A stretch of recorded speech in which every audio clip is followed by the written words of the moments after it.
Good morning. And thank you for joining me again this morning. And as usual, it's a beautiful day in the neighborhood. Has been beautiful all morning. And how does it go? This is the day that the Lord has made. And let us be thankful in his name. I've been out with the doggy pies already. Please, please, um, if you want to hear some good news, just give me an ear here and there. I, um, it's been one of those days that I've decided I'm not going to say anything about what's going in the world because everybody knows what's going on in the world. There are the hearings, and the hearings about the former president, I find myself wondering how, as I use my phrase, I have never been the sharpest knife in the drawer, nor was I the dullest. And some of the things that he had said here and there, but I find myself wondering how he and his colleagues are able to get away with the things that are happening. And I'm not going to stay on that because everybody already knows what's going on in the world. And I'm not going to add to that because whatever I say is not going to make it any better.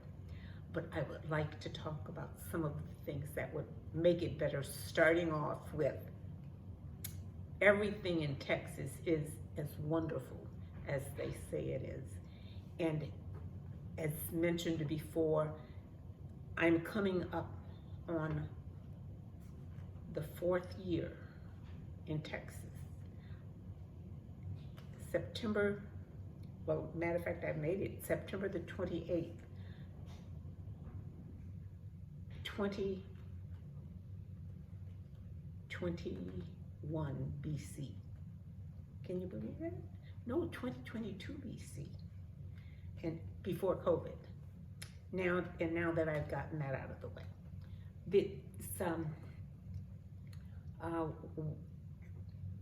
As we go through wondering how things are going,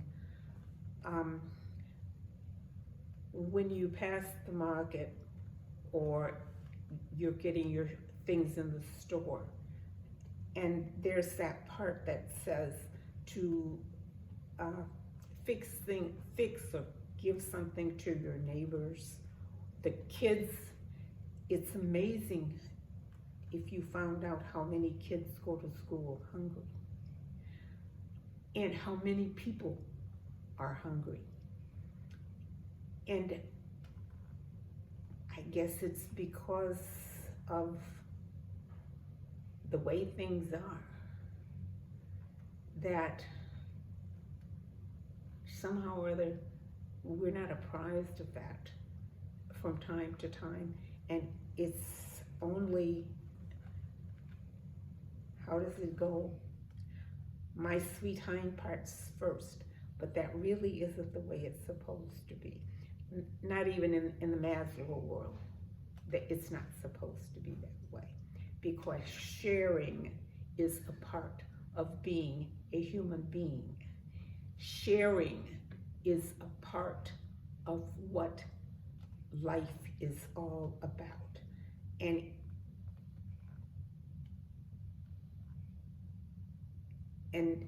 when we look around, look in our basket, see what there is for us, we always have enough to share with somebody else. And I, as Mama always said, we didn't have any money, but we were never poor.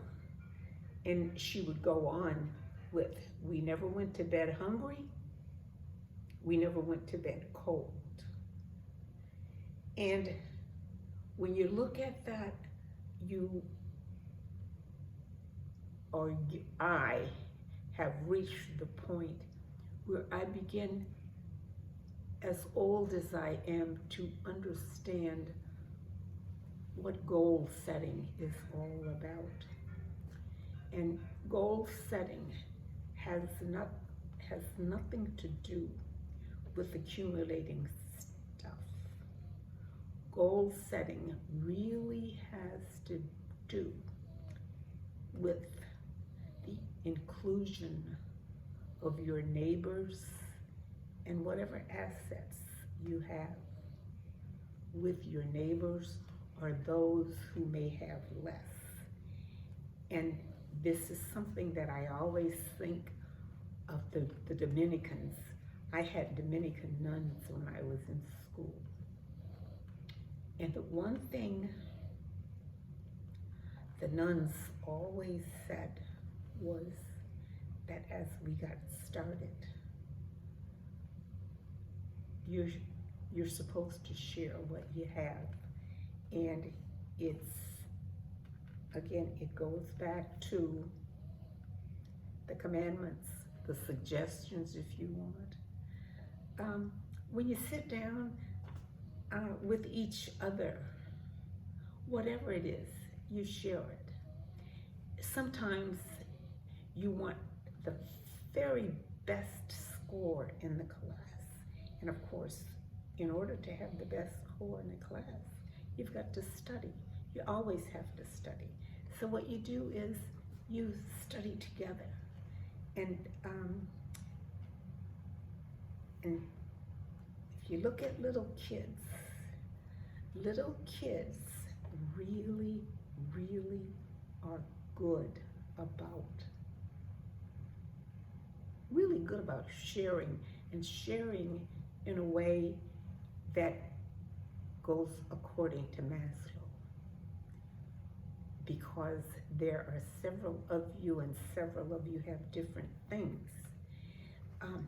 Someone will always give the suggestion, if you give me some of yours, I'll give you some of mine, and it goes on down the line.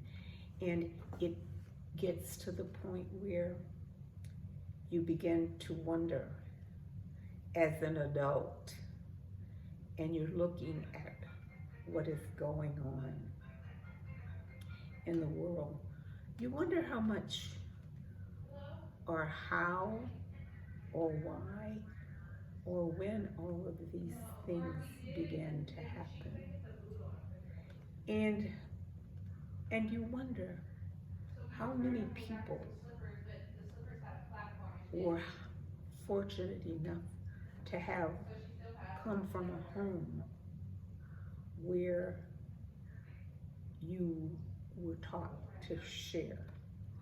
Now, it happened that I came from a home where you were taught to share, but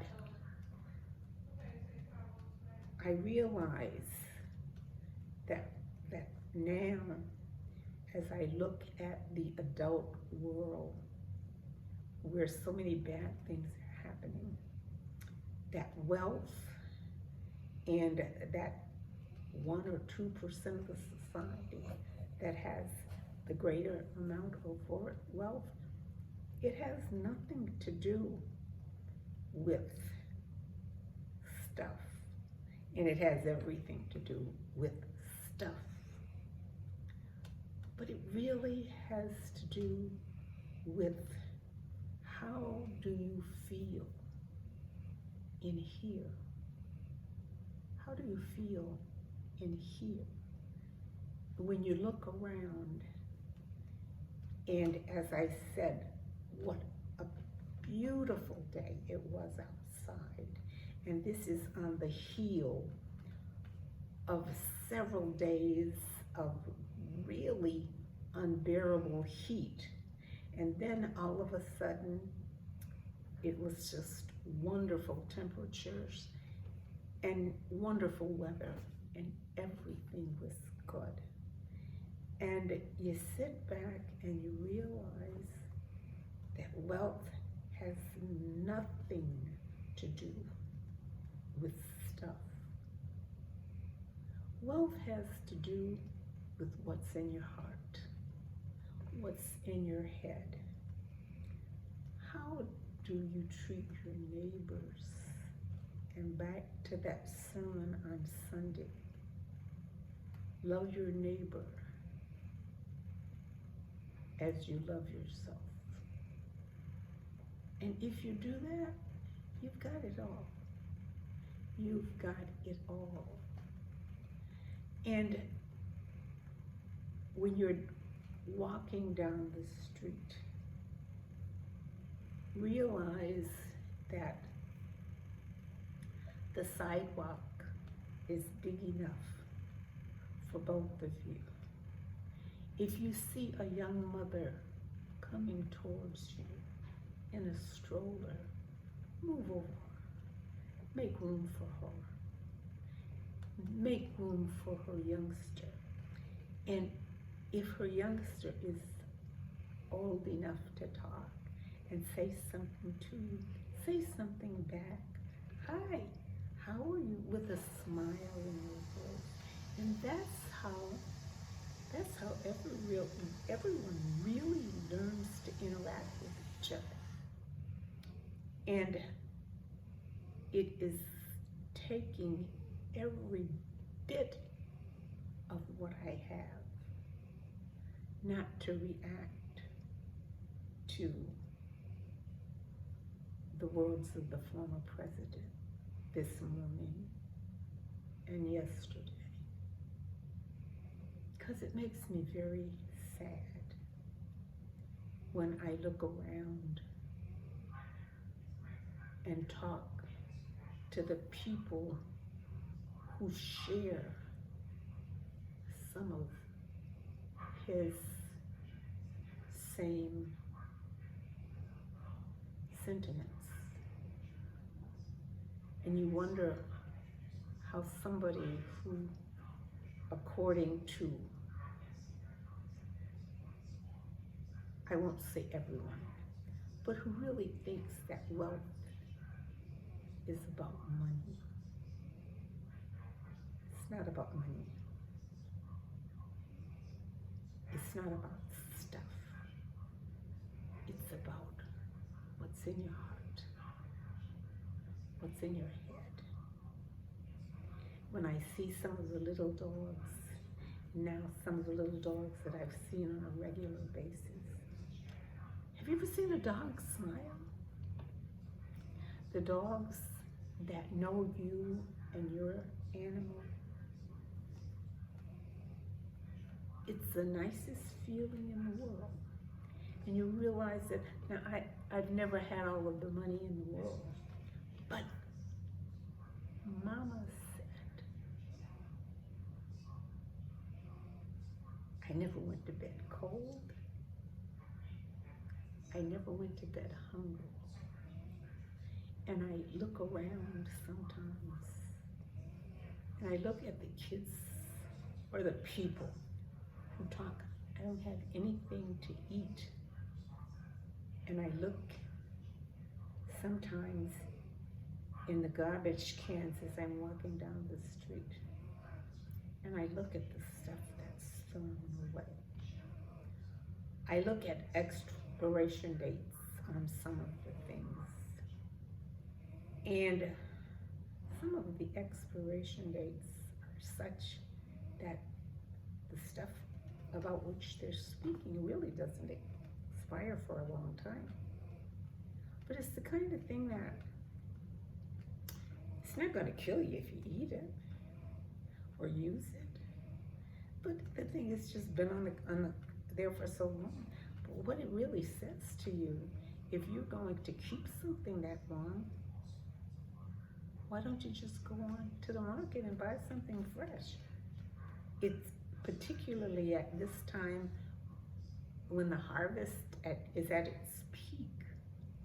Get all the stuff you can get and eat, and the stuff that is at harvest time, you prepare it in such a way that you can store it in the freezer for a certain amount of the time. You can store it in special cans or jars for a certain amount of time. And you'll have everything you need and many things that you want. And one of the things I used to do, this was in graduate school, when I was in graduate school, I made up a needs list. And on one side, this was out of an assignment that I did, and I continue to do it. And you write on one side, needs, and on the other side, wants. And immediately, and especially on a day like today, I can go and I can look out the window. And when I first look out, I say to myself, the sun came up without me. The breeze is blowing without me. If I were fishing someplace, the water would be flowing without me. If I were someplace doing some shopping that was dependent on replacements at a certain time, all of that happens without me. And that takes care of some of the needs. And some of the needs weren't what I really, really, really needed, but it happened in such a way that the people who make those arrangements did it without me. Now, on the other side, my wants are very different. And my wants are very different because, number one, my wants are limited because of my frugality. Frugality has to do, in quotes, with as Madison Avenue. Madison Avenue wants you to think that frugality has to do with cheapness. It doesn't. It just has to do with the fact that my frugality, there's so many things born out of an assignment that I had in graduate school. I look at the things that we're told that we need or that we really want and can't live without on television and even in the magazines or the radio, that you can't live without these things. Well, there are very few things that you cannot live without which you cannot live. And someplace along the way, I think back to Mama and what Mama said.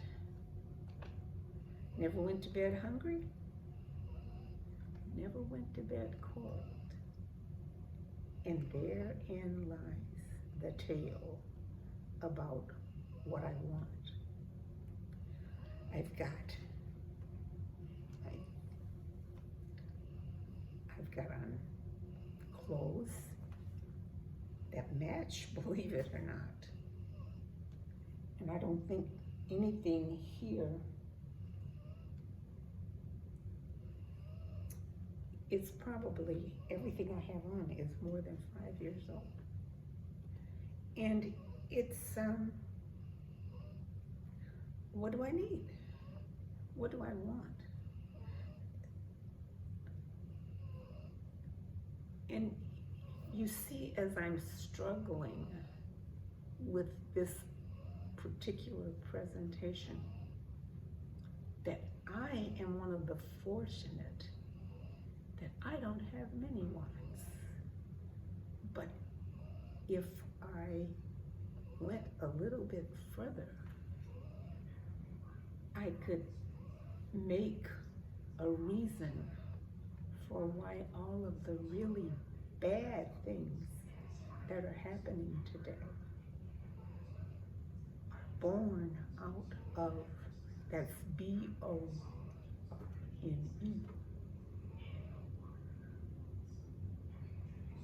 out of the things that merchandising tells us that we absolutely cannot live without. And grammatically, that should be the things with which we cannot live, because number one has nothing to do with air, except in the part where we have made the air so bad that it is difficult now, where the water has been abused so much, where food is frequently so abused that it has become difficult for those of us who have, and even more difficult for those of us who are in great need of it. And we need to sit back at some point in time and say, how does it, there was a prayer that we used to say in school, God give me the serenity to accept the things that I can change, the courage, give me the serenity to accept the things that I cannot change, the courage to change those that I can, and the wisdom to know the difference between the two. And on that note, I'm going to leave you to think about that for just a day or so. But remember, give me the serenity to accept the things that I cannot change, the courage to change those that I can, and the wisdom to know the difference between the two. Have a good day. And thank you for sharing this time with me. And I hope that you will make a note if there was something that I may have said that appeals to you. Something that you would tell me that I can share, that you will share with me and mine. Thank you.